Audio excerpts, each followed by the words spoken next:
그는 시냇가에 심은 나무가 철을 따라 열매를 맺으며 그 잎사귀가 마르지 아니함 같으니 그가 하는 모든 일이 다 형통하리로다. 시편 1편 3절 말씀. 아멘. 자, 오늘부터는 베드로전서를 우리가 함께 살펴보게 됩니다. 여러분, 베드로전서는 닉네임이 고난 속에서의 소망의 편지라고 할 수 있습니다. 고난 속에서의 소망의 편지. 어떤 고난을 이야기할까요? 이 사도 베드로가 순교하기 직전에 이 로마 제국 안에서 믿는 자들을 향한 극심한 박해, 특별히 베드로 전서가 쓰여진 그 시대가 아마도 AD 62년, 3년, 4년경이라고 추정이 되는데, 그때는 로마의 황제가 그 유명한 네로 황제였습니다. 제가 예전에 그 퀴바디스라는 영화를 본 적이 있는데, 거기 보면은 그 네로 황제가, 물론 이것이 정확한 역사적 사실인지는 좀 더 검증이 필요하지만, 본인 스스로 로마의 어떤 일정 부분을, 영역을 불을 질러요. 그래 놓고서는 그 로마의 화재 모든 책임을 로마 시 안에 있는 성도들, 그리스도인들에게 이제 완전히 뒤집어 씌우는 거죠. 그래가지고 그 콜로세움 안에서 막 사자 밥에 죽이고, 사지를 찢어 죽이고, 십자가에 매달아 가지고 밑에서 불로 태워서 죽이고. 여러분, 그 로마뿐만 아니라 로마 제국 안에 있는 곳곳에 있는 도시들에서 그러한 초대교회 성도들을 향한 극심한 박해와 핍박이 있었던 것은 명백한 역사적 사실입니다. 그래서 여러분, 생명의 말씀사에서 나오는 기독교 순교사화라는 책을 한번 읽어보세요. 거기 보면은 우리에게 믿음이 주어지기까지 얼마나 많은 박해와 핍박이 우리의 믿음의 선조들에게 있었고, 그것에 굴하지 아니하고 복음이 계속 전파되어지고 전달이 되어져서, 여러분, 이 땅 가운데도 120년 전, 150년 전에 그 예수 그리스도의 피 묻은 복음이 우리에게 전달이 되어지고, 이 땅에도 많은 교회가 세워지고, 또 우리나라가 미국 다음으로 이렇게 선교사를 많이 파송하는 나라로 하나님께서 이렇게 복을 주셨다라는 것은 명백한 역사적 사실 아닙니까? 그러니까 교회를 다닌다는 것, 그 소아시아 지역, 투르키예 지역의 그 갑바도기아의 그 동굴에서 그 박해와 핍박을 피해서 한 번도 평생에 빛을 보지 못하고 그렇게 신앙생활하는 그 사람들을 향해서 베드로가 편지를 쓴 것입니다. 그래서 오늘 본문 1절에 보시면은 예수 그리스도의 사도 베드로는 본도와 갈라디아, 갑바도기아, 아시아와 비두니아에 흩어진 나그네 동그라미, 이 그리스도인들의 이 땅을 살아가는 영적인 정체성은 그냥 여기가 본향이 아니고, 여기가 홈타운이 아니고, 여기는 그냥 지나가는 곳이라는 거예요. 우리는 순례자, 저 멀리 배는 나의 시온서. 저희 아버님이 참 좋아하는 찬양입니다. 저 멀리 배는 저 천국이 우리의 본향이고, 이 땅에서의 삶은 하나님의 나그네된 삶을 우리가 살아간다라는 거예요. 그러니까 얼마나 극심한 박해가 있었는지 여러분 6절 말씀 보셔요. 그러므로 이제 너희가 이제 여러 가지 시험으로 말미암아 잠깐 근심하게 되지 않을 수 없으나, 여기 여러 가지 시험이 무엇을 얘기합니까? 예수 믿는다는 것으로 가정에 분란이 일어나고, 곡소리가 끊이지 아니하고 막 뭐가 날라오고, 또 직장에서 학교에서 왕따를 당하고, 심지어 그 공동체 안에서 추방을 당하고, 또 때로는 매를 맞기도 하고 감옥에 투옥되기도 하고, 이런 일들이 그 당시에 로마 제국 안에서 각 도시마다 있었던 거예요. 본도에도 있고 갈라디아, 갑바도기아, 아시아, 비두니아, 이 곳곳에서 이런 박해와 핍박으로 실제로 이 믿음을 저버리고, 저 예수님 안 믿습니다, 저 그리스도인 아닙니다, 이런 일들이 있었다라는 거죠. 그러다 보니까 이 베드로가 펜을 들어서 이 초대교회 성도들을 향해 쓴 편지가 바로 이 베드로전서입니다. 오늘 보면 2절을 보시면은 이 인사말인데 곧 아버지 하나님 아버지의 미리 아심을 따라, 미리 아심 동그라미 옆에 한번 써보세요. 예정이라고 써보셔요. 택정이라고 쓰셔도 좋습니다. 여기 2절 말씀에 성부 하나님, 성자 예수님, 성령 하나님의 사역을 기록하고 있는데, 성부 하나님의 사역은 뭐냐? 미리 아시고 예정하시고 택정하신다는 거예요. 목사님, 예정 택정이 무슨 의미입니까? 질문 있습니다. 따로 내 백성, 내 자녀들을 구별하시고 따로 분리하셔서 세우신다라는 뜻이에요. 하나님의 사역은 예정하시고 택정하신 사역이에요. 그러면 예수님의 사역은 뭐냐? 그다음 하반절에 보세요. 예수 그리스도의 피뿌림을 얻기 위하여 택하심을 받은 자들. 이 피뿌림이 무엇입니까? 예수님의 십자가의 구속 사역을 이야기하죠.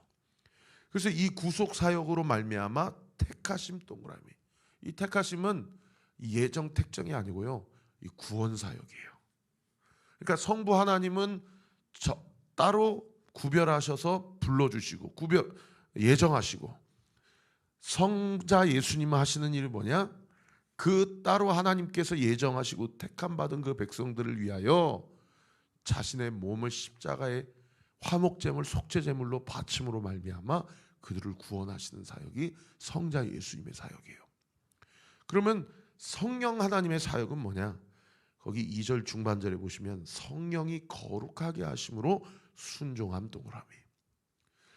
구원받은 백성이 예수님 닮아가는 그 성화의 과정 가운데서 그들이 하나님의 말씀에 순종할 수 있도록 우리의 마음을 체결하시고 우리의 인생을 지도하시고 인도하시는 것이 성령 하나님의 사역이라는 것입니다. 지금 이 설교를 듣고 있는 성도들에게 성부 하나님이 나를 구별하여 세우셨구나. 하나님이 나를 찜하셨구나. 너는 내 거야. 너는 내 것이라. 이것이 믿어지는 은혜가 있게 되기를 예수님의 이름으로 축원합니다.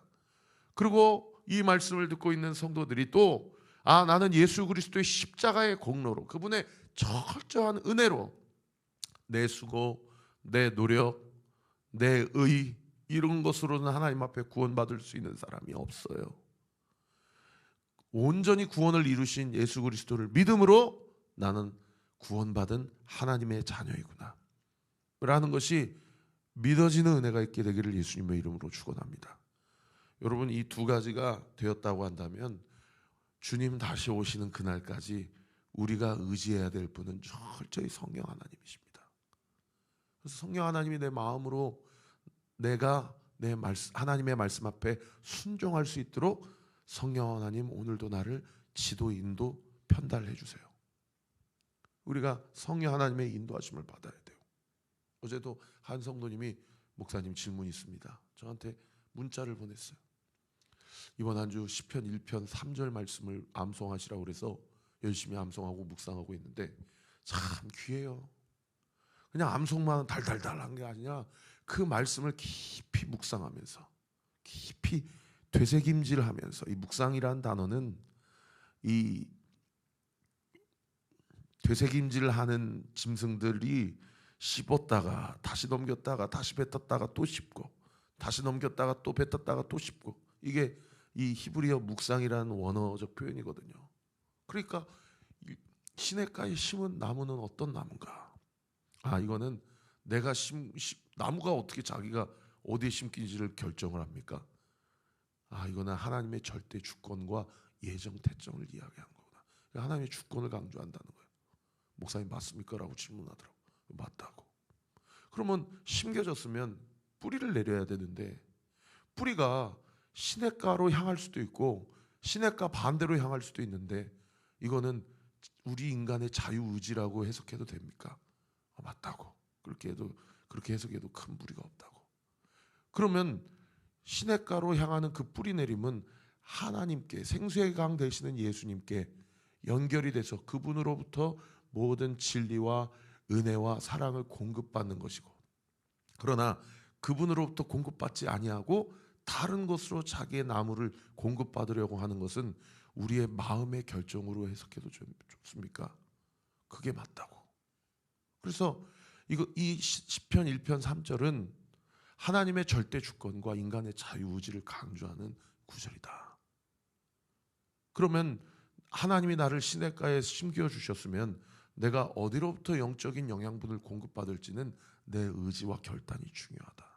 그래서 에스겔 37장에 보면 굳은 마음을 제거하고 부드러운 마음을 달라고 기도하는 이유가 뻔히 무엇이 하나님이 원하시는 것인지 알고 무엇이 하나님이 싫어하는 것인지도 알면서 우리의 죄성이 그냥 하나님 앞에서 뻔뻔하게 하나님 싫어하는 것 그렇게 결정하며 살아가는 것이 우리의 죄성이고 인간의 타락한 본성인데, 그 결정을 그렇게 의지적으로 결정하지 아니하고 성령의 인도하심을 받고 오늘 하루도 하나님이 좋아하시는 것 좋아하고 하나님이 싫어하는 것 싫어하면서 하나님의 말씀 앞에만 순종하며 살기로 결단하는 것, 그것이 시냇가에 심겨진 나무에 하나님의 주권과 인간의 자유의지가 주님의 은혜 가운데 잘 결합이 되어서 많은 시절을 쫓아 과실을 맺으며 그가 하는 모든 일이 형통하게 되는 하나님의 사람의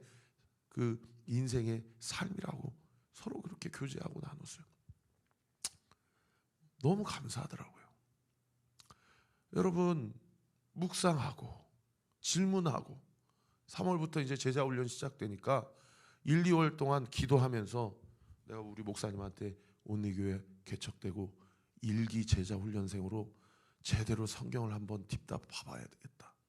하나님 말씀 앞에 하나님께서 시마다 때마다 공급하시는 나를 위해 준비하신 은혜 가운데서 하나님의 사랑을 충분하게 잘 공급받고 시냇가에 심은 나무로 잘 살아봐야 되겠다.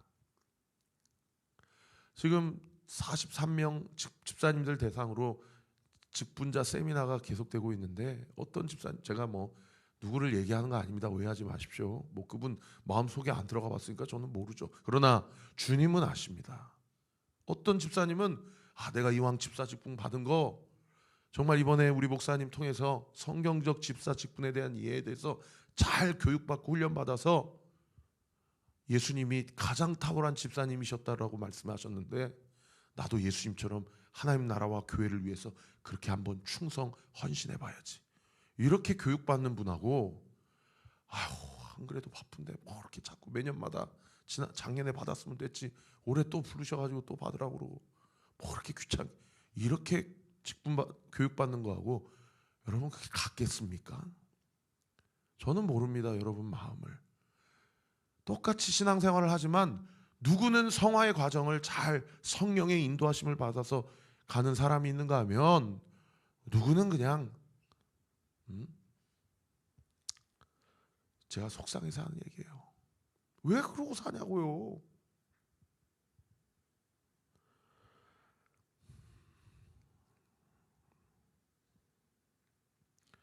자, 3절. 우리 주 예수 그리스도의 아버지 하나님을 찬송하리로다. 그의 많으신 긍휼대로, 다른 번역 성경에 불쌍히 여기시는 은혜대로 예수 그리스도를 죽은 자 가운데서 부활하게 하심으로 말미암아 우리를 거듭나게 하사, 예수 그리스도를 믿는 믿음으로 우리가 새 사람이 되었어요. 내가 과거에 살아왔던 삶이 어떠했든지 간에 이제 예수 그리스도를 믿음으로 나의 삶이 완전히 뒤집어졌어요. 뉴 크리에이션이에요. 새로운 피조물이 되었습니다.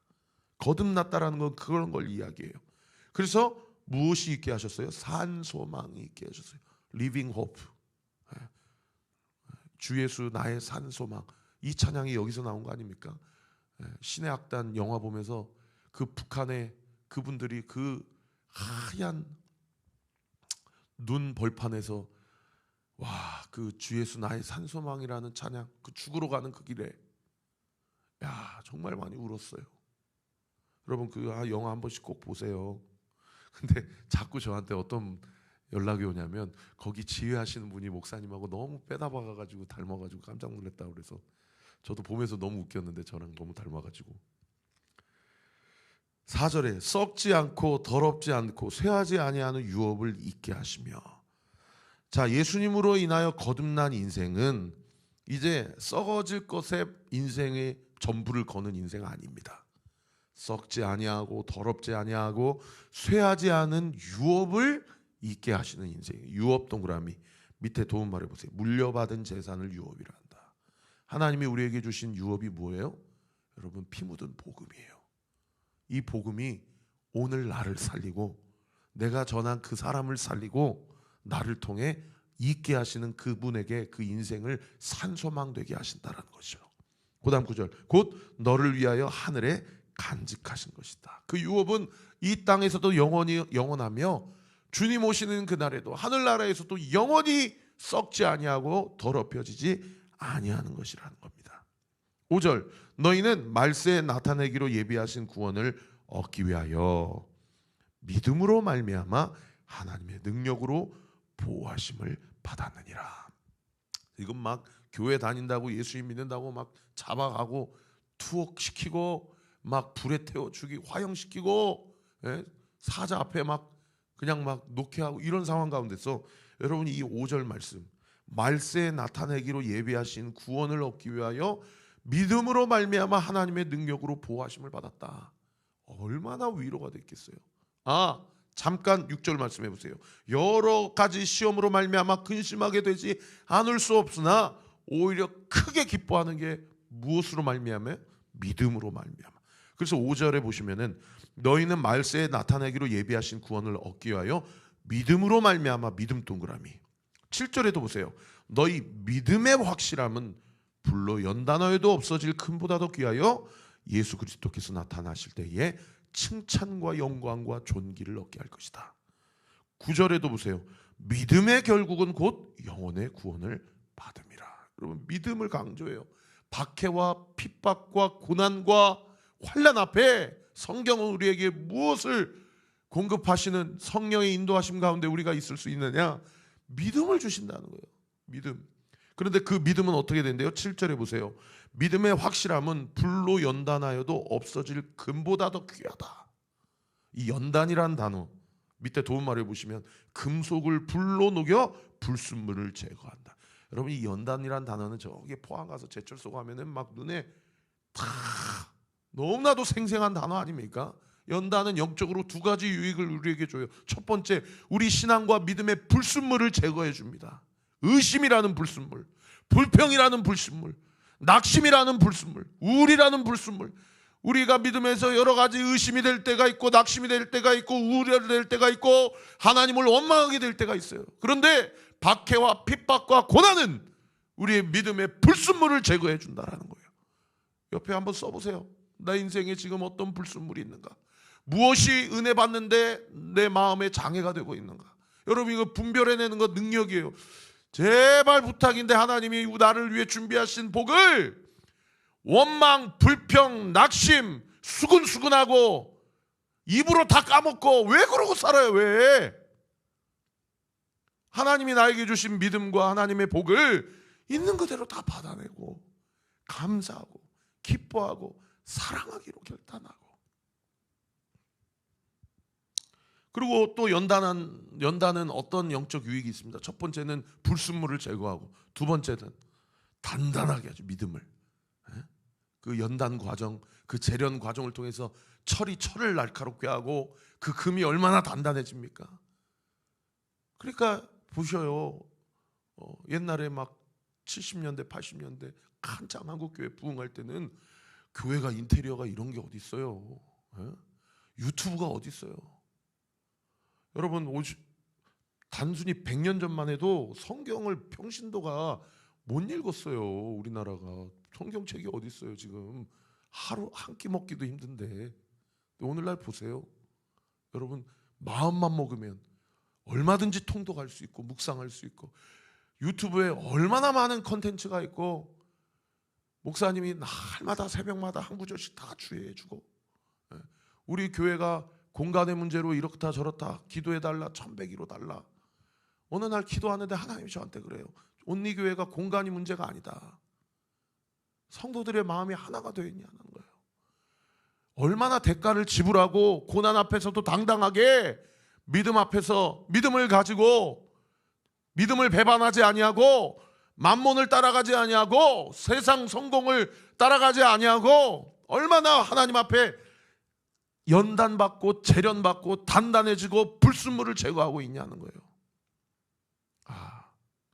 기도할 때 물질적인 것, 공간에 대한 것, 뭐 이런 거 구할 게 아니라 성도들의 마음이 최영천 목사를 중심으로, 아니 예수 그리스도를 중심으로 온전히 하나가 되어서 정말 이 시대, 이 지역의 다음 세대를 위해, 기성세대를 위해 우리 교회가 정말 이 땅에 살아가면서 우리의 삶을 주님 앞에 온전히 내어드리고 내 시간을 드리고 재정을 드리고 은사를 드리고 마음을 드리고 힘을 다하여 뜻을 다하여 하나님을 사랑하고 이웃을 사랑해 봐야 되겠다. 이런 마음 없이 그냥 공간 넓혀주세요, 공간이 좁아요, 예배실이 없어요, 이게 불편해요, 에?